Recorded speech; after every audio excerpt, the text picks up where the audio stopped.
হে guys, আমি Sumi, welcome to my new mini blog. কি যে বলবো ভাই, ঠান্ডা পড়তে পারলো না আর এদিকে আমার ঠান্ডা লাগা শুরু হয়ে গেছে। তার মধ্যে আজকে আবার যাবো আমরা একটু ঘুরতে, ঝটপট করে রেডি হয়ে যাই। আর একটু আগে বেরোতে পারলে ভালো হতো, মানে ভালোভাবে ঘুরে ফিরে ছবি টবি তোলা যেত। এখন তো 4:30 বাজতে পারে না, অন্ধকার হয়ে যায়। আর তার মধ্যে এখন বাজেই 4টে। আমার মায়ের এটা আজকাল অভ্যাস হয়ে গেছে, একটা ড্রেস পরবে, সেটা পুরো রেডি হয়ে যাবে, তারপর মনে হবে না এটা চেঞ্জ করলে মনে হয় একটু ভালো হতো। তো চলো বেরোনো যাক। আর আজকে আমি আর মা নয়, আমাদের সাথে যাচ্ছে আরো দুজন, ও সরি 3জন, আরো একটা পুচকে সদস্য আছে।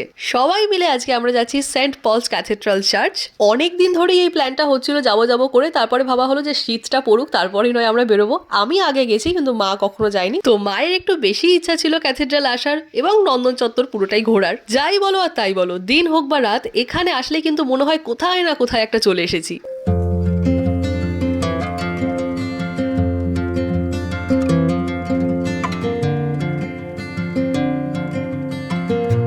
চার্চের পার্ট কমপ্লিট, এবার যাবো আমরা নন্দনের দিকে। ঘুরতে বেরোলে কি আর শুধু মুখে ঘোরা যায়, তার সাথে তো খাওয়া দাওয়াটা তো থাকবেই। আর এখানে তো কিছুদিন ধরেই চলছিল কলকাতা ইন্টারন্যাশনাল ফিল্ম ফেস্টিভ্যাল, সেটা বোধহয় গতকালই শেষ হয়েছে আর আমরা আজকে এসেছি। ভাই রে ভাই, কি যে ঠান্ডা লাগছে যে কি বলবো। যদিও ঠান্ডার সব রকম প্রস্তুতি নিয়েই আমরা এসেছি, সেটা তো মাকে দেখেই বোঝা যাচ্ছে। তারপর আর কি, চা মোমো পাপড়ি চাট খেয়ে রওনা দিলাম বাড়ির দিকে।